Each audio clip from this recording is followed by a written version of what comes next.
Oxygen food and talk, তাই বাংলার ঘরে ঘরে মুখরোচক। এই শোটার ব্যাপারে আমি এই টিমটা এতটা ওয়েলকামিং, মানে এই ঘরে যারা বসে মানে সবাই পুরো গোটা কাজটা এতটা ওয়েলকামিং, আমরা দুজন নতুন হয়ে বলবো এতটা ওয়েলকামিং, এত ভালো টিম, মানে মানে নতুনদের এত তাড়াতাড়ি আগলে নেয়, মানে আমরা হয়তো মানে 7 দিনে এতটা ওয়েলকাম ফিল করেছি, অদ্ভুত ভালো। এবং মানে যেটা রিয়াজ বললো, সবাই একইভাবে মেনটেন করার চেষ্টা করি, একটু এদিক ওদিক হলে সবাই বকে না, একটু এইভাবে বলে দেয় যে ঠিক আছে নিজেদেরই ঘর। নাকি দর্শকরা সত্যি বকা ভাবলো? না না না না, একেবারেই ভাবেনি তারা, কিন্তু মেনটেন আমরা সবাই নিজেরা দায়িত্ববোধ ফিল করেই করে থাকি। আমরা তো শিল্পী মানুষ, আমাদের ডে ড্রিমিংটা মতো থাকে, আর ডে ড্রিমিংটা না থাকলে মনে হয় কোথাও ক্রিয়েটিভিটি হারিয়ে যায়। তাই ডে ড্রিমিংটা আমার মনে হয় করা উচিত, আর আমরা করি, আমরা তাতে ভালোই লাগে। শুধু অভিনয় নয়, মানে লাইট সমস্ত এন্টায়ার, মানে পোশাক, তারপরে যে লাইট ডিজাইনিং হয়েছে সেটা, ক্যামেরা, যে ক্যামেরা ডিরেকশন, লেখা, রাইটিং, সবটা মিলিয়ে যেটা হয়েছে সেটা সত্যি বাংলা টেলিভিশনে যে সিরিয়াল হচ্ছে, আমার মনে হয় এপিসোডগুলো দেখলে যে কেউ বলবে বাবা সিরিয়ালে এত ভালো কাজ হচ্ছে। আমি বলবো এখনো যেরকম ঘুরছে না, এখন পুরো একদম ডানা উড়িয়ে পাখির মতো ঘুরে বেড়ায়। তারপর এখন সময় আছে, প্রচুর সময় আছে বন্ধনে বেঁধে যাওয়ার। এখন ঘোরো, যেরকম খুশি আকাশে উঠছে ওড়ো। যদি হও সুজন, এক ঘরেতে অনেকজন, এবং এটা এই ঘরকে নিয়ে একবারে প্রযোজ্য। সর্বাপেক্ষা কতজন লোক এই ঘরটাই এঁটেছিলে তোমরা? 14-15-রও বেশি, কারণ যখন ইউনিভার্সিটি সিন থাকতো এতগুলো স্টুডেন্ট, তারপরে বসুবাড়িরও সিন, যখন একই দিন হয়তো দুটো, মানে শিডিউলের মধ্যে দুটো সিন আছে, মানে ইউনিভার্সিটি প্লাস বসুবাড়ি, সেখানে 14-15 জন তো হয়েই যেত। তোমাদের মনে হতো না যে একটা বেচারা এসি, তার উপর চাপ পড়ছে? না, মানে একটু খাওয়ার সময় অসুবিধা হতো, বাট সেটা আমরা নিজেদের মধ্যে ব্যাপারটা করে নিয়েছিলাম যে কিছু জন আগে খেয়ে নিত, কিছু জন পরে খেয়ে নিত, বাট ওই একসাথে থাকাটার মজাটাই আলাদা। তো এই মজায় করতে করতে দেখলাম তোমরা দারুণভাবে ঘরটা গুছিয়েছো। আমার ঘর গোছানো নিয়ে প্রশ্ন নয়, ঘরটা রাখা মানে মেনটেন করে এটা কার দায়িত্বের উপর? এটা আমার মনে হয় সবার দায়িত্ব। আর যদি কেউ দায়িত্ব থেকে একটু পিছিয়ে যায়, আমরা সবাই মিলে তাকে বকে বলি না এটা করতে হবে, সে আবার লাইনে চলে আসে।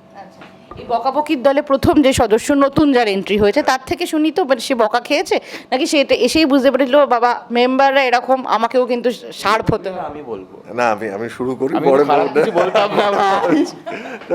না। প্রথম কথা, তুমি যার প্রথম প্রশ্ন করলে সেটা হচ্ছে এই যে তেঁতুল পাতায় নজন, এই শোটার ব্যাপারে আমি এই টিমটা এতটা ওয়েলকামিং, মানে এই ঘরে যারা বসে মানে সবাই পুরো গোটা কাজটা এতটা ওয়েলকামিং, আমরা দুজন নতুন হয়ে বলবো এতটা ওয়েলকামিং, এত ভালো টিম, মানে মানে নতুনদের এত তাড়াতাড়ি আগলে নেয়, মানে আমরা হয়তো মানে 7 দিনে এতটা ওয়েলকাম ফিল করেছি, অদ্ভুত ভালো। এবং মানে যেটা রিয়াজ বললো, সবাই একইভাবে মেনটেন করার চেষ্টা করি, একটু এদিক ওদিক হলে সবাই বকে না, একটু এইভাবে বলে দেয় যে ঠিক আছে নিজেদেরই ঘর। নাকি দর্শকরা সত্যি বকা ভাবলো? না না না না, একেবারেই ভাবেনি তারা, কিন্তু মেনটেন আমরা সবাই নিজেরা দায়িত্ববোধ ফিল করেই করে ফেলি। আচ্ছা, এই দুজন সিনিয়র সদস্যের থেকে শুনি তো মোটামুটি এই টিমটাকে সামলাতে কি হয়, নাকি মানে এরাই তোমাদের সামলে নেয়, নতুন প্রজন্ম বলে কথা?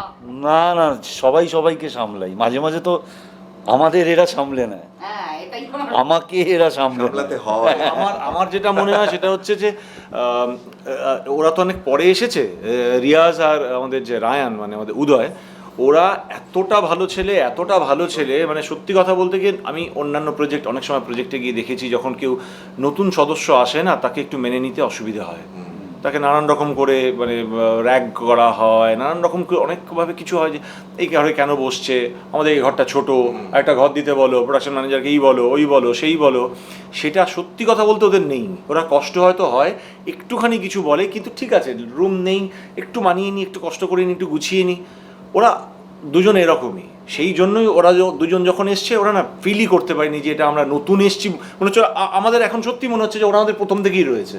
হ্যাঁ, সেই ফিলটা সত্যি দিয়েছে। কিন্তু আমি এখানে একটু কথা বলবো, এরমভাবে বলিস না, আমাদের মধ্যে কিছু স্কিল আছে বা কিছু কোয়ালিটিস আছে যার জন্য আমাদের আপন করে নিয়ে বাধ্য হয়েছে। কিন্তু এটাও আরেকটা কথা, আমরা তো ঠিক আছে আমরা নয় টানা করছি, যারা 1-2 দিনের জন্য আসে তারাও যখন এই ঘরে বসে বা অন্য ঘরে, তাদেরকে ভীষণ কমফোর্ট দেওয়া হয়। তাদের তোমাদের এই গ্রুপটার মধ্যে সবথেকে হুজুগে কে, এবং সেই হুজুগে মেতে কে সবার আগে ওঠে?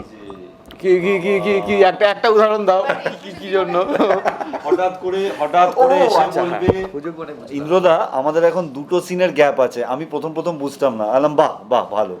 এখন যখনই বলে আলাম, আমি জাস্ট একটা হুঁ করে চলে যাই, কারণ জানি এক্ষুনি বলবে নয় তোমার গাড়ির চাবি না, নয় আমার গাড়ি নিয়ে চলো আমরা কফি খেতে যাব।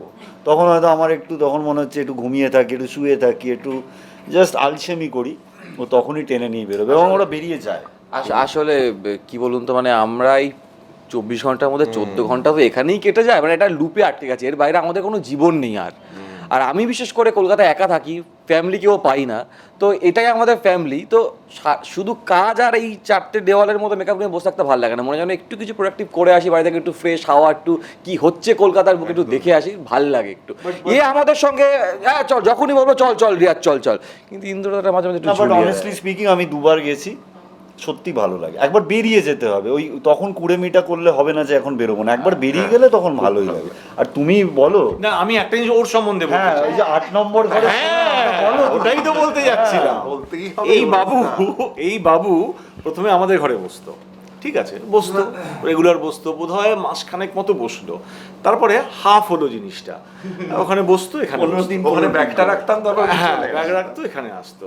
আর এখন ও আছে, সেটা ফ্লোরে গিয়ে দেখা হয়, ও যে ওর শুটিং আছে 8 নম্বরে দেখতেই যাই পাই না, 8 নম্বরে যাই না। আচ্ছা, কেন অনেকে- যায় না, মানে শুধু আচ্ছা থাক। অনেকের প্রশ্ন 8 নম্বর আর 2 নম্বরটা কি, আসলে মেকআপ রুমের নাম এগুলো নাম্বার এগুলো, আমাদেরটা হচ্ছে 2 নম্বর মেকআপ রুম, আর 8 নম্বরটা হচ্ছে যেখানে মনোজদা দাদু এরা সব বসে আর কি। প্রথমে ওখানে থাকতো, এখন আমাদের সঙ্গে। ও হলো সেই বন্ধুরে যাদেরকে যদি কোথাও ঘুরতে নিয়ে যাওয়া হয় তাদের লাগেজ অন্য ঘরে থাকে, সে নিজে থাকে অন্য ঘরে। একদম ওর নিজেও সেরকম, ও কোথায় থাকে সেটা কেউ জানে না। এখন আর লাগেজও থাকে না, আজাবো। এখন লাগেজও থাকে না, এখন লাগেজ মন সব এই ঘরে। আপনার মারুতি জিপসি তো জানেনি, আমাদের মধ্যে একজন জিপসি আছে, থাক ওটা নয়, অন্য বাকি দর্শকরা বুঝে নিক আর পরিষ্কার করার জিপসি দরকার মানুষ নেই। তো। না আমি বলছি এই যে তুমি তোমার একটা সুইফট একটা করেছো, ট্রান্সপোর্ট করেছো, হ্যাঁ এই ট্রানজিশনটা কিভাবে করতে পারলে, মানে ট্রানজিশনটা আমাকে সবাই মোটিভেট করেছে, মোটিভেটেড হয়েছি। এবার সেই মোটিভেশনটা কোথা থেকে এসছে, কোন মানুষের থেকে এসছে জানিস না? সেটা বলবো না, আমি জানবো, আমরা বলবো না আমি মনোজদা। জানি, আমি বলছি কি আমি বলছি সেটা হচ্ছে যে ও কিভাবে এখানে এলো সেটা আমি বলছি। স্থানান্তরিত হয়েছে। হ্যাঁ, হঠাৎ করে দেখলাম ফোন এলো, কফি খেতে যাবে? হ্যাঁ যাবো। একদিন গেল, কফি খেয়ে আবার আমাদের রুমে চলে এলো। কফি খেতে যাওয়াটা কিন্তু মারাত্মক একটা জায়গা। হ্যাঁ না, কে ফোন করছে, কে কফি খেতে যেতে বলছে সেটা আমি জানি না, ও কফি খেতে বললো, কোথায় যাচ্ছিস, বা ফিরে এসে বললো এই আমরা একটু কফি খেতে গেছিলাম, হলো। আবার পরে একদিন কফি খেতে গেল, আবার একটু অন্য কাজে আবার একটু বেরোলো। মানে এই যে আগে আমাদের রুমে সারাক্ষণ থাকতো, তারপরে কি হলো, আমাদের রুম থেকে 3 বার করে বেরিয়ে টানছে। মানে এই রুমটা, 2 নম্বর রুমটা ওকে এমন টানা শুরু করলো, এখন 2 নম্বর রুমেই ও বসে। না কিন্তু এক্ষেত্রে এটা মজার জিনিস হয়, আমি জানি না ও কতটা ফেস করেছে, তখন আমরা এরকম একটা ট্রানজিশনের মধ্যে থাকি, অন্য ঘর থেকে তো বললে কি রে আসবি না এই ঘরে, তখন কিছু একটা এক্সকিউজ দিতে হয়, সেই এক্সকিউজটা কি দিতে নাকি দিতেই হতো না? সেই এক্সকিউজটা বেশি দিতে হয়নি এখনো মনোজদারা, কারণ আমার ভালোবাসাটা এতটাই প্রবল যে সবার কাছে ইকুয়াল পরিমাণে পৌঁছে যায়। না, এক্সকিউজের কোনো ব্যাপার নেই, ও পরিষ্কারই বলেই যেত। তারপর ও এখন এখানে বসে, সবাই ওরা রয়েছে, মজা করে বসে, ঠিক আছে। আচ্ছা কিন্তু এর মধ্যে সব থেকে হুজুগে তো শুনলাম হলো গিয়ে রিয়াজ, কিন্তু সব থেকে বেশি পেটুককে যদি জিজ্ঞেস করা হয়, সে আসেনি আজ, আজকে সে আজকে মৈনাক সমরু। আচ্ছা সব থেকে বেশি ডে ড্রিমিং কে করে, মানে সে আকাশ কুসুম স্বপ্নের কথা, তার একটা দিন বদলের নানা কথা থাকে, ভাবনা চিন্তা থাকে। ডে ড্রিমিং আমরা না সবাই করি, আমরা তো শিল্পী মানুষ, আমাদের ডে ড্রিমিংটা মধ্যে থাকে, আর ডে ড্রিমিংটা না থাকলে মনে হয় কোথাও ক্রিয়েটিভিটি হারিয়ে যায়। তাই ডে ড্রিমিংটা আমার মনে হয় করা উচিত, আর আমরা করি, আমরা তাতে ভালোই লাগে। তর্ক এক্সপার্ট, তর্ক এক্সপার্ট সমরূপ খুব রাজনৈতিক তর্ক করতে পছন্দ করে, সমরূপ থাকলে আরো বেটার বলতে পারতো। এইটার জন্য আমাদের রুমে তোমাকে একদিন আসতে হবে, এবং তার জন্য আমাকে জি বাংলা থেকে পারমিশন নিতে হবে। জি বাংলা থেকে পারমিশন নিয়ে আমাদের রুমে একদিন এসো, ওখানে তুমি আমাকে দেখতে পাবে, সব থেকে বেশি তর্কটা আমি করি। মানে তর্ক মানে এরকম আনারই নয়, debate, খেলা নিয়ে argument। আলোচনা হচ্ছে, সিনেমা নিয়ে আলোচনা হচ্ছে, অভিনেতা অভিনেত্রী নিয়ে আলোচনা হচ্ছে, বিশেষ করে রাজনীতি নিয়ে যখন আলোচনা হচ্ছে, বাচ্চুদা বা অনির্বাণ যখন বলে, আমার বেশ ভাল লাগে, মানে অনির্বাণ যখন একটার পর একটা কথা বলে আমিও চেষ্টা করি ওর থেকে শুনতে আমার নিজের অভিজ্ঞতা বাড়ানোর জন্য, আর আমিও আমার অভিজ্ঞতাগুলোকে শেয়ার করি। মানে বল বল বল কি কি বল দিচ্ছিস বল, আমিও দেখি মারার চেষ্টা করি। আচ্ছা, একজন ক্যারেক্টার থাকে যে মোটামুটি যে কোনো আড্ডাতে থাম না রে বাবা অনেক হয়েছে, এনি ক্যারেক্টার তোমাদের মধ্যে কেউ? তোদের রুমে আছে নাই মনে হয়? না আমার সমরূপ খানিকটা না না না তাই না? সমরূপ না না ও সমরূপ বাদু মুড চেঞ্জ হলে এরকম mood করে, change হলে হঠাৎ জোন আউট করে বলে মানে হ্যাঁ অনেক কথা হচ্ছে, আমি বেরিয়ে গেল হঠাৎ করে ঘর থেকে নিজে ফোন নিয়ে। রিয়াজও খানিকটা হ্যাঁ, একটু একটু হ্যাঁ মানে আমার একটু বেশি কেওয়াস হয়ে গেলে একটু মানে শান্তি রাখ, কারণ সেই তো ফ্লোরের মধ্যে গিয়ে আবার সব করতে হবে, তো যতক্ষণ মেকআপ রুমে আছো একটু শান্তিতে আস্তে আস্তে কথাবার্তা বলো, পরিবেশটা ভালো রাখো, এইটুকুই আমার চাওয়া পাওয়া, আর বেশি কিছু না। আর সব থেকে ভালো জোক কে ক্র্যাক করতে পারে? ইন্দ্রদা খুব ভালো স্টোরি বলে, খুব ভালো হ্যাঁ story জোক teller। ক্র্যাক মানে ওই হয়ে যায়, কথায় কথায় বেরিয়ে যায় আর কথায় কি। বেরিয়ে কিছু একটা কেউ বললো, এখানে সবাই Even সবাই আমি বলবো সমরূপ সমরূপ ও হয়তো কয়েকটা 10 মিনিট চুপ থাকবে, তাতে অনেক কথা হলো মুড়ি মুড়কির মতো। 11 মিনিটের বেলায় ও একটা ছোট্ট কথা বলে আবার এরকম ভাবে চোখ বন্ধ করে শুয়ে পড়বে, আর ওইটাতে নিয়ে আমরা আরো 2 মিনিট ওটার হ্যাংওভারে থাকবো। হাসি একটা ইনস্ট্যান্ট বলতে ভেবে বলো ভেবে। হ্যাঁ ভেবেই বলছি। একদিন সোমরূপ এখানে শুয়ে আছে, তো এপাশ ফিরে শুয়ে আছে, এদিকে দুজন মানুষ দাঁড়িয়ে আছে, তাদের মধ্যে একটা কিছু নিয়ে একটা মানে তর্কাতর্কি চলছে, এবং তর্কাতর্কিটা খুব মিষ্টি মিষ্টি তর্কাতর্কি। তো না এটা না, ও বলছে ওটা না, এটা না ওটা না। তো আমি এই জায়গাটা বসে আছি, হঠাৎ সোমরূপের সাথে আমার চোখাচোখি হলো, আমরা কিন্তু ব্যাপারটা দেখছি, সাইলেন্টলি দেখছি। সোমরূপ হঠাৎ গম্ভীর হয়ে বললো আমি আর পাচ্ছি না, ঘুমোলাম, বলে এপাশ ফিরে শুয়ে পড়লো। ওর ওই যে ওই টাইমিংটা আর ওই ডেলিভারিটা, ওটা এখন আমি বললে পরে বুঝতে পারবে না। ওখানে আমি যখন ভিজুয়ালাইজ সিচুয়েশনাল হো হো করে আমরা যারা ওখানে তর্কাতর্কি করছিল, গুনগুন ফুসফুস করছিল, তারাও হেসে উঠেছে, আমি তো হেসে উঠেইছি। ও গম্ভীরভাবে শুয়ে পড়লো আবার পাশে। খুব সিরিয়াস একটা জায়গায় যায় এই যে রিয়াজ আমাদের এবং আপনাদের, এই যে তাকে আমরা ব্লগে দেখি এবং তার যে মহিলা সমিতিতে এত ডিমান্ড, আপনাদের কি মনে হয় যে তার জীবনে কেউ খুব দ্রুত আসতে চলেছে? একই প্রশ্ন বারবার। না না ঠিক, অনেকে আসতে চলেছে নে অনেকে একসাথে কি করে আসবে? না যেই বললাম এখানে যদি এত ব্যস্ত থাকে তাহলে কি করে আসবে আমার জীবনে বলো? সিরিয়াস চিন্তা যদি এত, কিন্তু মনে হয় না যে এরকম একটা গুরুত্বপূর্ণ সদস্য তার খুব তাড়াতাড়ি জীবনে আরেকজনকে দরকার হতে পারে? ইন্দ্রদা এটা না, এটা নিয়ে আমরাও খুবই চিন্তিত। আমি বলবো সেটাই বলছি, আমরা সবাই খুব চিন্তিত। আমি বলবো এখনো যেরকম ঘুরছে প্রজাপতি হয়ে থাকে না, এখন পুরো একদম ডানা উড়িয়ে পাখির মতো ঘুরে বেড়াক। তারপর এখন সময় আছে, প্রচুর সময় আছে বন্ধনে বেঁধে যাওয়ার। এখন ঘোরো, যেরকম খুশি আকাশে উঠছো ওড়ো, আমি এটাই বলবো। সিরিয়াস দৃষ্টি দিয়েছিল। সিরিয়াস দৃষ্টি হচ্ছে রিয়াজের ব্যাপারটা হচ্ছে, রিয়াজ কাউকে এই বিষয়টা নিয়ে পার্টিকুলারলি আমি যা নোটিস করেছি কাউকে বলতে চায়ও না, বাট ও যখন ও কিছু তো একটা করছে বা করবে, কিন্তু যখন সামনে আসবে সেটা একেবারে মানে একদম স্থায়ীভাবে একটা ডিগনিটি নিয়ে সামনে আসবে, তার আগে খুব একটা এদিক ওদিক ছড়াছড়ি হবে না, এটুকু আমার মনে হয়। হ্যাঁ এই বিষয়গুলো এরকম তো করে খুব, মাপছে। ব্যক্তিগত বিষয় হয়, এবং এইটা যারা আমরা ক্লোজলি 14 ঘন্টা 15 ঘন্টা সবাই সবার সাথে মেশামেশি করি, সেখানে বুঝতে হবে যে যেই মানুষটা যদি ওর কথাই বলছি, অনিরুদ্ধ যেটা বললো যে ও হয়তো কিছু করছে বা করবে, যেটাই হোক না কেন, সেটা ওর যখন অর্গানিক্যালি মনে হবে একদম, আমাদের তখন কাছে আমরা এসে জানতে জিনিসটাকে পারবো। মানে পর্দা কার্টেন রেস করারও করবে, আদারওয়াইজ Otherwise ও করবেই না, বলবেই না। এইটা নিয়ে তো না, কিছু না, আমি একটু ইয়ে করার- চাপা স্বভাবের আগে করে, মানে আমার কি দরকার, আমি কার সাথে ফোনে কথা বলছি এটা ওদেরকে জানানোর দরকার নেই। ওরাও একটা জিনিস দেখেছি, আমি কখনো ফোর্স করে জিজ্ঞেস করি, কে রে কার সাথে কথা বলছিস, করেও না। এটা এটা এটা না, খুব সেইটা ভালো। আবার হয়তো ফোর্স করে না, অনেকে যদি উল্টে তাকে জিজ্ঞেস করে, সেটার জন্য হতে পারে। আর এখন এখন ওই এজটায় আমার মনে হয় ওরা কেউ নেই, কারোর সঙ্গে ফোনে কথা বলে এই কি বল রে? না, বল না, হ্যাঁ, বল বল না। না কার সাথে কথা, ওইটাই আর যে যে যে আছে সে আবার জিজ্ঞেস করে না, তো অন্য কারণে দিতেই পারে। আমার প্রশ্ন হয়ে যাবে। You never know. নেবেন না সে তোমাদের একটা ইনসাইড স্টোরি চলছে আমি বুঝতে পারছি। যাই হোক, সেখান থেকে বেরিয়ে যদি আমরা গল্পে চলে আসি, আজকে যেটা তুমি একটু আগে আর একটা ইন্টারভিউতে বলছিলে যে যা আজকে হলো বা যে সিনটা আপাতত চলছে সেটা খুব কম হয়েছে বা হয়নি বললেই চলে, কি ঠিক হয়েছে যদি তোমরা একটু নিজেই বলো?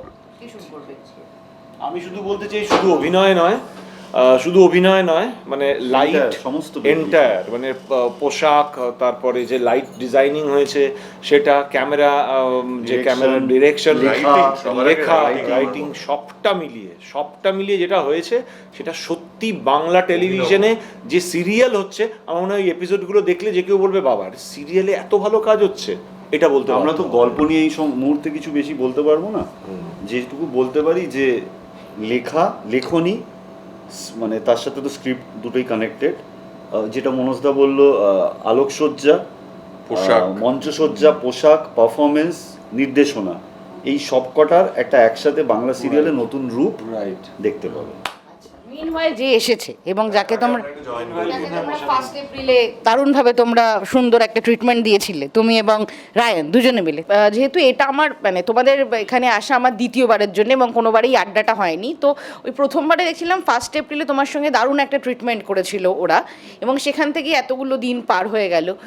কি বুঝলে বলো তো, মানে কাকে সামলানো কঠিন আর কাকে সামলাতে গেলে নিজেকে সামলানো কঠিন হয়ে যায়? সব কটাকে, মানে মনোজদা তো ম্যাচিওর্ড ওয়েতে বদমাইশ, আর ও তো নতুন জয়েন করেছে, ও আমি তো এদের innocent। থেকে, তুমি ইন্দ্রদাকে যে চেনেনি সে পৃথিবীর কাউকে চেনেনি, ঋত্বিক মানে অনিরুদ্ধ নতুন জয়েন করেছে, তো ও কম্পারেটিভলি এদের থেকে বেটার। আর আমার দুটো ভাইপো, মানে 3টে ভাইপো, আমার যে বড় ভাইপো সে আস্তে আস্তে মানুষ করে তুলেছে ওরা, আর মেজো আর বড়টা মানে উদয় আর রিয়াজ, বিচ্ছু টু দি পাওয়ার ইনফিনিটি, কিন্তু ওরা আমার ভীষণ ভীষণ ভীষণ কাছে। মানে আমিও যেরকম ওদেরকে ভালোবাসি, ওরাও আমাকে সেরকম প্রচণ্ড ভালোবাসে। তো আমরা সবাই একে অপরের, এবং সব থেকে যেটা আমি আস্তে আস্তে শুনছিলাম, ওরা বলছিল আমাদের এখানে স্ক্রিপ্ট, ডিরেকশন, মানে ইটস লাইক আ ফ্যামিলি। এবং আমরা প্রত্যেকেই একটু আগেই একটা শর্টে ডিরেক্টরের সাথে সাথে দেখছিলাম ইন্দ্রদা, মনোজদা, মানে ওরা উদয়কে ডেসক্রাইব করছিল। আমরাও যখন শর্টে থাকি আমরাও এক এক সময় অপরকে জিজ্ঞেস করি যে এই শর্টটা ভালো হলো কি না, বা এটা ঠিক হলো কি না। তো এইগুলো আমাদের মধ্যে চলতেই থাকে, একে অপরকে রেকটিফাই করা, এবং এই যে বন্ডিংটা আমার মনে হয় এটা বোধহয় খুব কম সিরিয়ালে হয়, মানে এই যে বন্ডিংটা, তো সেটা আমাদের সবার মধ্যে ভীষণ, যেমন খুনসুটিটাও হয় সেরকম, আবার যখন আমরা সিরিয়াসও হয়ে যাই কাজের ক্ষেত্রে সেই জিনিসগুলো প্যারালালি চলতে থাকে, এবং আমাদের ডিরেক্টরও তাতে ইনভলভড। আচ্ছা, একটা জিনিস বলতো, রায়ান এবং রিয়াজের ব্যাপারে তো প্রশংসা তুমি করলে, কিন্তু এই দুজনের কোন কোন দুষ্টুমি বা বদমাইশি তুমি না দেখলে বা না নিজে ওটা শিকার হলে বুঝতেই পারতে না, এটা ক্ষমা করা যায়? এরকমও করা যায়, এরকমও হয়। সেটা হচ্ছে আমার একটা ফোন ছিল সেম দেখতে, তো আমি রায়ানের ঘরে রেখে গেছিলাম, রেখে আমি বাইরে কিছু একটা করতে গেছি, তো এসে বলছে পিমনি তোমার ফোনটা, আমি নিয়ে আমি চলেও গেছি। তারপরে আমি বলছি যে আমি না, তারপরে হঠাৎ করে ওটা কি খুব হাসাহাসি করছিলাম, কী কেস হলো, দেখছি ওপরের যে স্ক্রিন কভারটা সেটা আমারই। তারপরে হঠাৎ করে আমার মনে হয় এটা কি আমার ফোন, তারপরে দেখি ওরা খুব হাসছে, তখন ওরা বলছে আরে এটা তো উদয়ের ফোন, মানে একটা মানুষ, আমি বুঝতেও পারিনি সেম দেখতে ফোনটা বলে, আমার স্ক্রিনশট থেকে লক খুলতে পারিনি, ওপর থেকে স্ক্রিনশট থেকে মানে ওই শটটা তুলে নিয়েছে, নিয়ে ওর ওয়ালপেপারও করে দিয়ে ফোনটা আমার হাতে আর ফোনের কভারটাও চেঞ্জ করে দেওয়া হয়েছিল যাতে তুমি একদমই মানে অ্যাজ ইফ নিজেরই ফোন পাসওয়ার্ড খুলছে না, মানে এইটা। এই বদমাইশিগুলো ওরা প্রচুর করে থাকে আমার সঙ্গে, আরও নানান ধরনের বদমাইশি, সেগুলো চলতেই থাকে রেগুলার। তো ঠিক আছে, মানে আরও অনেক কিছু আছে যেগুলো আমরা অন ক্যামেরা বলতে পারবো না আর কি। ঠিক আছে, তোমাদের এই লাইব্রেরি এইভাবেই চলতে থাকুক। বিজ্ঞানী পরিবারে আমরা এসেছি যতদূর আমার মনে হচ্ছে, তো যদি একটু সবাই মিলে দর্শকদের আরও একবার জানিয়ে দাও যে পরিণীতা কোথায় চলছে, তারা জানেন না তাদেরকে, এবং আমার মনে হয় সবাই তো জানে। মনোজদা আরে জি বাংলায় চলছে, সবাই জানে জি বাংলায় চলছে।